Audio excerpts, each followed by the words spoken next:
Hello दोस्तों, zero lab में आपका एक बार फिर से स्वागत है। आज के वीडियो में हम लोग ई रिक्शा चार्जर जो है उसकी रिपेयरिंग करना सीखेंगे। यहाँ पे आप देख पा रहे हैं, ये जो ई रिक्शा चार्जर है इसकी रेटिंग मैंने आपको दिखाई और यहाँ पे ये चार्जर जो है बिल्कुल डेड कंडीशन में है और इसको हम आज के वीडियो में रिपेयर करेंगे। यहाँ पर सबसे पहले मैं आपको टेस्ट कराऊँगा। यहाँ पर आप देख पाएंगे मेन्स ऑन होने की ये LED इंडिकेटर है और ये जब ऑन होती है तभी हमें पता चलता है चार्जर हमारा वर्क कर रहा है। यहाँ पे चार्जर जब ऑन होता है यानी बैटरी जब इससे हम कनेक्ट करते हैं तो यहाँ पे ये कुछ इंडिकेशन जो है ये हमें बैटरी के परसेंटेज वगैरह शो करते हैं। तो इसको चलिए हम पहले टेस्ट कर लेते हैं, जिसके बाद आप ये जान पाएंगे कि ये चार्जर जो है बिल्कुल ही डेड है। यहाँ पर मैं इसे प्लग करता हूँ और आप यहाँ पर देख पाएंगे कि इसमें मेन्स ऑन का इंडिकेटर जो है वो ग्लो नहीं कर रहा है। इसका मतलब ये चार्जर जो है डेड है।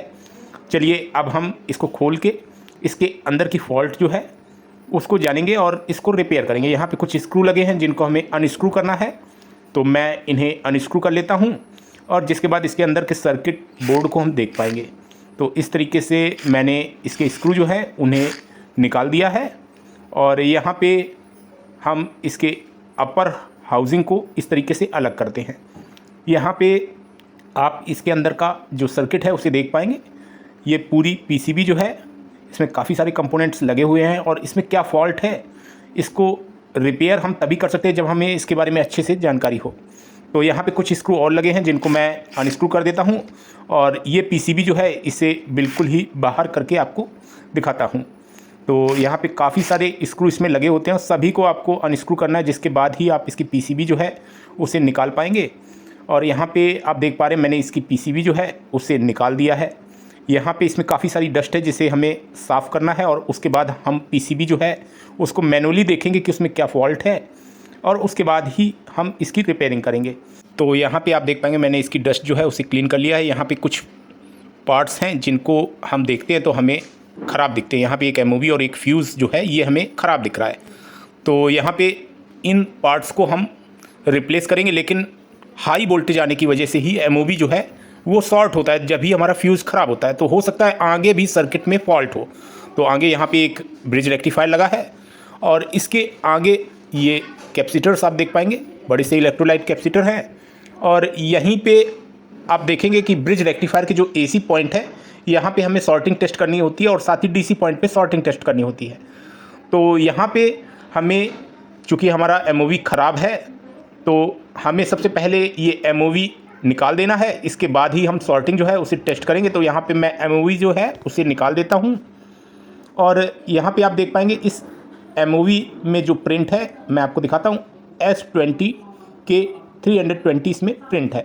तो यहाँ पे इसकी जगह पे हम 511K का MOV जो है उसे रिप्लेस करेंगे। जो डिस्क साइज़ होगी वो 20 ही होगी, 20 mm डिस्क साइज़। तो यहाँ पर आप देख पा रहे हैं ये इसका फ्यूज़ है जो कि ओपन हो गया है और ये फ्यूज़ जो है 10 एम्पियर और 250 वोल्ट का है। तो यहाँ पे इसमें 10 एम्पियर 250 वोल्ट का ही फ्यूज़ लगा होता है। यहाँ पे हम PCB में देखते हैं तो हमको दिखाई देता है कि यहाँ पे 12 एम्पियर और 250 वोल्ट का स्लो ब्लो फ्यूज़ जो है इसमें यूज़ करना है। तो यहाँ पे आपने देखा कि मैंने इसके पार्ट्स जो है उन्हें निकाला है। अब हम जो ब्रिज रेक्टिफायर है उसके AC और DC पॉइंट्स पे, यहाँ पे AC पॉइंट हैं और इसके अलावा आप देख पाएंगे कि इस साइड ये DC पॉइंट हैं जिन पे हम सॉर्टिंग जो है वो टेस्ट करेंगे। तो मल्टीमीटर को हमें कंटिन्यूटी में लगा लेना है। मैंने रेजिस्टेंस मोड में लगाया है इसलिए वीप नहीं सुनाई देगी।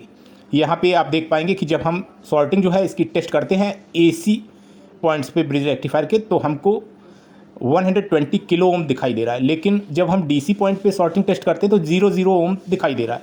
तो यहाँ पे फुल सॉर्टिंग है DC सेक्शन में, यानी ब्रिज रेक्टिफायर के DC पिंस जो हैं उन पे सॉर्टिंग हमें शो हो रही है। तो इसका मतलब सीधा सा है कि इसके जो मॉसफेट हैं वो ख़राब हुए हैं। तो यहाँ पे सॉर्टिंग हमें दूर करने के लिए इसके मॉसफेट जो हैं उनको भी निकालना होगा। तो यहाँ पे 2 मॉसफेट इसमें लगे होते हैं। यहाँ पे आप देख पाएंगे ये मॉसफेट के पॉइंट्स हैं और यहाँ पे हमें इन्हें निकालने के लिए इसको डिसोल्ड करना होगा, जिसके बाद हम इसको निकाल पाएंगे। तो यहाँ पर एक स्क्रू लगा है जिसको हमें पहले खोलना होगा और उसके बाद ही हम इसके जो पॉइंट्स हैं उनको डिसोल्ड करेंगे। तो यहाँ पे मैं स्क्रू जो है इसे खोल देता हूँ, जिसके बाद ये हीट सिंक से फ्री हो जाएंगे, जिसके बाद ही हम इन मॉसफेट को आसानी से बाहर कर पाएंगे। यहाँ पे आप देखेंगे कि मॉसफेट जो है वो हमारे हीट सिंक से आइसोलेट हैं, यानी यहाँ पे एक पीवीसी का इस्तेमाल किया गया है और उसको भी हमने निकाल दिया है। जिसके बाद हम सोल्डिंग आयरन की मदद से इन पे जो सोल्डर है उसे रिमूव करेंगे और इसके बाद ही हम ये मॉसफेट जो है इनको इस सर्किट बोर्ड से निकाल पाएंगे। तो यहाँ पे आप देख पा रहे हैं इस तरीके से मैं सोल्डिंग आयरन की मदद से ये जो मॉसफेट है इनकी लेग्स को फ्री कर देता हूँ, जिसके बाद हम ये मॉसफेट जो है इनको आसानी से बाहर कर पाएंगे। ये जो है यहाँ पे एक मॉसफेट हमने रिमूव किया है, इस पर क्या मेंशन है आप देख पाएंगे। इस पर 55N60 M2 प्रिंट है। यहाँ पे मैंने एक मॉसफेट जो है इसको रिमूव कर दिया। इसी तरीके से मैं दूसरा मॉसफेट जो है उसे भी रिमूव कर देता हूँ। जिसके बाद हम इसकी टेस्टिंग करेंगे। यहाँ पे मल्टीमीटर का प्रयोग आप कर सकते हैं, अगर LCR मीटर है तो उससे भी आप इसको टेस्ट कर सकते हैं। तो यहाँ पे आप देख पाएंगे कि ये मॉसफेट जो है 55N60 M2 है, जिसकी हम मल्टीमीटर से टेस्टिंग करते हैं। तो यहाँ पे मैंने रेजिस्टेंस मोड पे मल्टीमीटर लगाया हुआ है और यहाँ पे आप देख पाएंगे रेजिस्टेंस वैल्यू जो है वो शो कर रहा है यहाँ पे 2.5 ओम, और सेंटर वाले पॉइंट से हम जब टेस्ट करते हैं तो 1.7। मल्टीमीटर की प्रोब्स पलट के टेस्ट करते हैं तो आप देखेंगे 1.7 ओम और सेंटर वाले पॉइंट से भी 1.7 ओम, यानी ये मॉसफेट जो है ख़राब है। यहाँ पे आप देख पाएंगे दूसरा मॉसफेट हम टेस्ट करते हैं तो ये भी हमें सॉर्टिंग जो है शो कर रहा है 1.5 ओम और सेंटर वाले के साथ भी 1.5 ओम। इसी तरीके से प्रोब पलटने पे भी ये लगभग 1.5 ओम के करीब ही सॉर्टिंग जो है वो शो कर रहा है, यानी ये दोनों मॉसफेट जो हैं ये ख़राब हैं।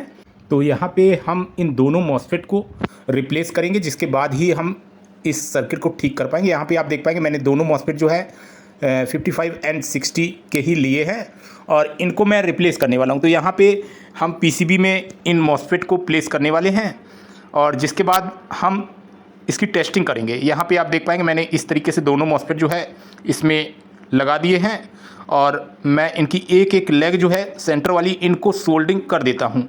इसके बाद हम अच्छी तरह से इन मॉसफेट की तीनों लेग्स जो हैं उन पे सोल्डिंग आयरन की मदद से सोल्डर जो है उसको लगा देंगे, जिससे कि ये प्रॉपरली जो है PCB के साथ कनेक्ट हो जाएंगे। तो इस तरीके से मैं इन मॉसफेट को रिप्लेस कर देता हूँ। इसके बाद हम सीरीज़ से ही इसे टेस्ट करेंगे, हमेशा सीरीज़ से आपको टेस्ट करना है। तो यहाँ पे आप देख पाएंगे मैंने मॉसफेट जो है दोनों लगा दिए हैं। अब हम यहाँ पे सॉर्टिंग जो है उसे टेस्ट करेंगे। चूँकि मॉसफेट लग चुके हैं अब हमें सॉर्टिंग भी टेस्ट करनी है। तो यहाँ पे हम मल्टीमीटर को फिर से रेजिस्टेंस मोड में लगा लेते हैं और यहाँ पे आप देख पाएंगे हम जब इसकी सॉर्टिंग टेस्ट करते हैं तो ऐसी स्थिति में इसमें लगे हुए कैपेसिटर जो हैं वो चार्ज होने लगते हैं और यहाँ पे ऐसी स्थिति में हमें रेजिस्टेंस वैल्यू जो है वो घटती या बढ़ती हुई दिखाई देती है। यहाँ पे हमें रेजिस्टेंस वैल्यू घटती या बढ़ती हुई केवल कैपेसिटर के चार्ज और डिस्चार्ज होने के कारण दिखाई देती है। वास्तव में इसमें अब सॉर्टिंग जो है वो नहीं रही है और यहाँ पे आप मल्टीमीटर में देख पाएंगे दोनों ही स्थितियों में, यानी मल्टीमीटर की जब हम प्रोब पलटते हैं तो ऐसी स्थिति में जो वैल्यू है वो घटती और बढ़ती, चूँकि कैपेसिटर जो है वो चार्ज और डिस्चार्ज होते हैं। तो यहाँ पे अब हमारी सॉर्टिंग जो है वो दूर हो गई है और अब हम इसमें जो दूसरे कंपोनेंट्स हैं जैसे MOV और फ्यूज़ उनको रिप्लेस कर देते हैं और उसके बाद हम टेस्टिंग करेंगे। तो यहाँ पे आप देख पाएंगे मैं फ्यूज़ जो है 10 एम्पियर और 250 वोल्ट का ही यूज़ कर रहा हूँ, जैसा कि इसमें पहले लगा था। तो यहाँ पे आपको ध्यान देना है कि फ्यूज़ जो है जिस वैल्यू का लगा है वही आपको इसमें रिप्लेस करना है। यहाँ पे 10 एम्पियर और 12 एम्पियर का फ्यूज़ जो है उसको आप इस्तेमाल कर सकते हैं और इस तरीके से ये फ्यूज़ हम लगाएंगे। साथ ही इसमें जो MOV है वो भी हमें रिप्लेस करना है।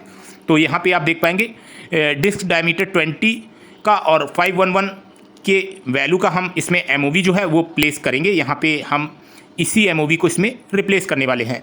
तो सबसे पहले हम MOV जो है वो लगा लेते हैं। यहाँ पे आप देख पाएंगे मैंने इस तरीके से MOV लगा दिया है, साथ ही फ्यूज़ जो है वो भी हमने चेंज कर दिया है। तो यहाँ पे अब हमारा सर्किट जो है इसको हम टेस्ट करेंगे। तो यहाँ पे हम इसे मल्टीमीटर से पहले टेस्ट करते हैं। यहाँ पे आप देख पाएंगे जहाँ पे हमारी AC इनपुट होती है उन पॉइंट्स पे हमें सॉर्टिंग जो है वो टेस्ट करनी है। तो यहाँ पे आप देख पाएंगे ये वैल्यू जो है किलो ओम्स में शो कर रहा है, यानी यहाँ पे अब सॉर्टिंग जो है वो नहीं रही है। यहाँ पे आप देख पाएंगे हम ब्रिज रेक्टिफायर के AC इनपुट के पॉइंट्स पे भी सॉर्टिंग टेस्ट करते हैं जो कि किलो ओम्स में दिखाई दे रही है और धीरे धीरे बढ़ रही है। यहाँ पे आप नज़दीक से देख पाएंगे 300, 5, 6 इस तरीके से किलो ओम्स में वैल्यू शो कर रहा है, यानी इसमें अब सॉर्टिंग नहीं है। तो अब हम क्या करते हैं, यहाँ पे जो मॉसफेट हैं उन्हें हीट सिंक के साथ लगा देते हैं। यहाँ पे एक PVC का टुकड़ा था जिसे हमने लगा दिया है। इसके बाद हम स्क्रू जो है वो भी लगा देंगे। अब हम इस सर्किट बोर्ड को टेस्ट करेंगे। यहाँ पे लगी हुई एलईडी इंडिकेटर्स जो हैं ये हमें शो करेंगे कि हमारा ये जो ई रिक्शा चार्जर है ये ओके हो गया है। यहाँ पे आप देख पाएंगे मैं प्लग जो है इसे सीरीज़ में ही लगाता हूँ। इसके बाद आप इसका इंडिकेटर जो है ये ग्लो होता हुआ देख पा रहे हैं। मैं कैमरे को जूम पोजीशन में करके भी आपको दिखाऊंगा। यहाँ पे मैंने प्लग आउट कर दिया है, इंडिकेटर जो है वो बंद हो गया जलना। अब मैं दोबारा से प्लग करता हूँ और कैमरा जूम पोजीशन में है, तो यहाँ पे आप देख पाएंगे एलईडी इंडिकेटर जो है वो ग्लो हो रहा है। मैं कैमरे को पुरानी पोजीशन में ले जाता हूँ और इसके बाद मैं फिर से इसे प्लग आउट करता हूँ, तो यहाँ पे आप देख पाएंगे एलईडी इंडिकेटर जो है वो बंद हो गया है। तो इस तरीके से आप ई रिक्शा का चार्जर जो है उसे रिपेयर कर सकते हैं। मैं ई रिक्शा के चार्जर से संबंधित नेक्स्ट वीडियो में इसके सर्किट डायग्राम का एक्सप्लेनेशन करूंगा। तो आज के वीडियो में इतना ही। Thanks for watching, have a nice day.